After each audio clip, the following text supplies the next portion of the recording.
Have you ever thought about a train that could actually go faster than a plane? I mean, it really sounds like something out of a sci-fi movie, right? But believe it or not, this kind of technology is being developed right now, and it could totally upend the entire airline industry. So let's dive in and figure out how this thing actually works. Okay, just look at that number for a second. 1,000 kilometers per hour. That's the mind-boggling speed China is aiming for with its T-flight train. We're not just talking about a small upgrade here. This is a complete revolution in how we travel on the ground. And this right here really puts it all into perspective. Your average Boeing 737, the kind of plane millions of us fly on, cruises at about 850 kilometers per hour. This train isn't just designed to match that, it's designed to be faster, which, leads to the big question, how on earth is that even possible? To really get how they're pulling this off, we first have to understand what's stopping us from hitting these speeds already. It really just comes down to overcoming two huge fundamental laws of physics. Think about any vehicle, really. It's always in a fight with two invisible forces. First, you've got friction. That's the physical drag from the wheels grinding on the track. Then you've got air resistance, which is basically this giant wall of air that the train has to punch through every single second. If you want to get to these insane speeds, you can't just reduce these problems. You have to eliminate them completely. So let's tackle the first problem, friction. How do you beat it? Well, the answer is actually pretty brilliant and kind of simple. You just get rid of the wheels altogether.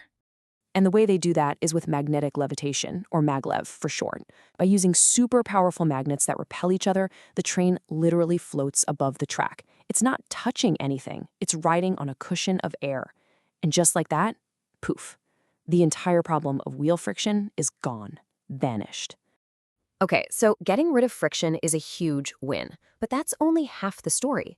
You still have that massive, invisible wall of air pushing back against you. So how in the world do you solve that problem? Well, the solution here is even crazier. You build a massive, sealed tube that runs the entire length of the track, and then you suck almost all of the air out of it. Seriously, think of it like a giant vacuum cleaner hose. With almost no air inside to create drag, the train can just glide through this near vacuum with practically zero resistance. This whole concept is what people call a vac train or a hyperloop. This chart just lays it all out perfectly. Your traditional high-speed rail has to deal with both friction and air resistance, and that pretty much caps its speed. Now, maglev trains, they solve the friction problem, which gets us up to around 600 kilometers per hour. But when you combine that frictionless float of maglev with a vacuum tube that has almost no air resistance, that's when you unlock the door to these truly unbelievable speeds. But this is where the story gets really interesting. Because even after solving those two enormous problems, engineers slammed headfirst into another giant obstacle. A deafening, powerful, and honestly a pretty dangerous side effect of going this fast inside a tube. For decades, this one single issue basically put the brakes on the whole idea of ultra-high-speed vac trains. You could have a frictionless path and an airless tube, but there was still this one last powerful force you had to figure out how to beat. They call it the tunnel boom. And let me tell you, this is not just some loud noise. We're talking about a concussive blast, a massive shockwave that the train itself creates. So what's actually going on here? Well, even in a near vacuum tube, there's still a tiny amount of air left. And when the train rockets into that tube at extreme speeds, it acts just like a piston in an engine cylinder. It slams into that leftover air, compressing it into a dense pocket. That pocket of air creates a shockwave that barrels down the tube and then erupts out the other end with a massive boom. It's powerful enough to disrupt the environment and even damage the tunnel itself. So, how did they finally crack this? The solution is just incredibly clever.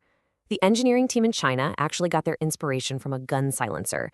They designed and installed these special porous structures at the entrances to the tunnel. These materials let that compressed air bleed off and dissipate slowly instead of building up into a shockwave. It's genius. The boom is basically silenced before it could even form. With that final, huge engineering problem apparently solved, the road to 1,000 kilometers per hour is suddenly wide open. And this really brings the global race for the next generation of transportation into a much sharper focus. Now, this timeline tells a really fascinating story. You see, the Hyperloop dream, which got a huge boost from Elon Musk back in 2013, has really struggled to get off the ground in the West. Hyperloop One, which was the frontrunner, actually shut down its operations at the end of 2023. But meanwhile, China's state-backed project has been making quiet, steady progress, and it all led up to a successful full system test in 2024. So, why does any of this really matter? Well, for starters, a trip from Beijing to Shanghai could drop to under 2 hours. That's faster than flying, especially when you add in all the time you waste at the airport. It's also a much more sustainable option than short-haul flights. For China, this is all about linking its massive cities together. And for the rest of the world, it signals a huge shift in who's leading the way in the future of travel. And that really brings us to the final massive question. As this technology goes from being a cool idea to a proven reality with stable tests and solved engineering problems, you really have to start wondering, are we actually watching the beginning of the end for the short-haul flight?